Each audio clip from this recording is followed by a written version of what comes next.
best thing I can say about The Walking Dead Survival Instinct is that it's not as bad as it could have been. Based on the AMC TV show and focusing on the Dixon brothers, this tie-in came out with little fanfare without IGN having ever actually played it.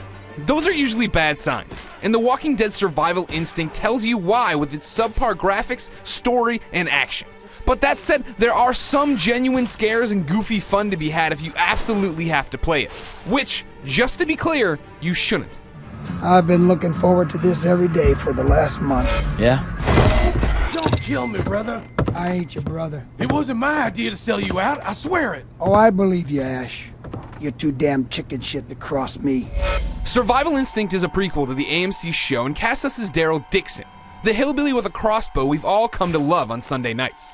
His brother Merle is even along for the ride, and both are voiced well, by their TV actor counterparts. Norman Reedus' in-game Daryl is spot on. You got something of mine. And Michael Rooker's Merle is just as annoying as the TV version. I rang the alarms! Before you ask, no, there is no co-op in this game.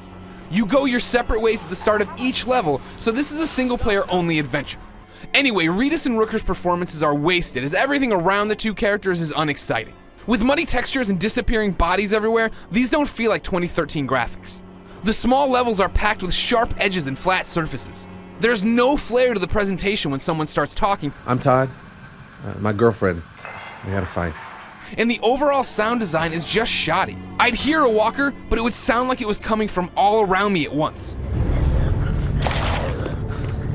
From the hazy image of Daryl in the main menu, this game feels like a budget cash-in for TV's biggest show. Suck it.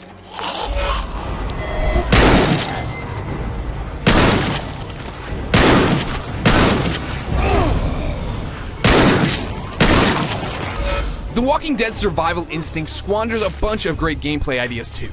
This is a standard first-person shooter with shotguns, pistols, and whatnot, but it doesn't want you to play that way.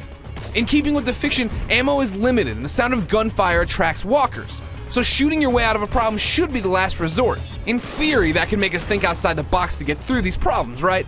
In practice, it all falls apart. I played the first few missions stealthy, but then the flaws in Survival Instinct's game design showed up and made everything pointless. Namely, you can just sprint straight to most objectives and only really worry about the final few walkers you pass. See, the first groups, they lose interest and stop following you eventually.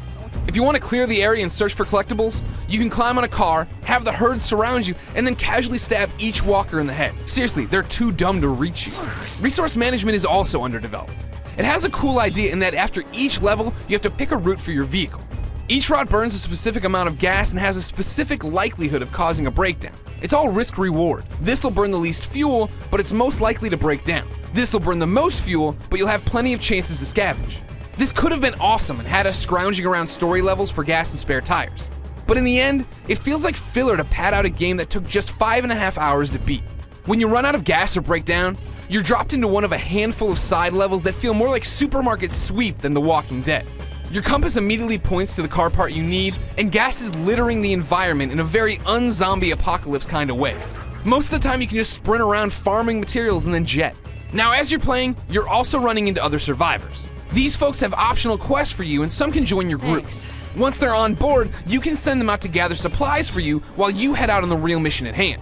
Again, great idea, but who cares if you aren't short on supplies to begin with? In fact, Survival Instinct doesn't seem to care if we care about these characters.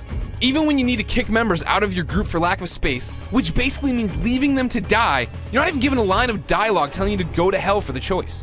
This is just boring inventory management, and it doesn't even begin to cash in on the emotional side of leading a group of post-apocalyptic survivors. What the hell are you doing? Proceed in orderly fashion. Looks like you could use some help. Of that, I am certain. The Walking Dead Survival Instinct screams rushed. With the series wrapping up Season 3, developer Terminal Reality must have been tasked with getting a game out and on shelves by the time the credits rolled on TV. That's a shame because Survival Instinct has some really cool ideas and can even be fun to stab your way through at times.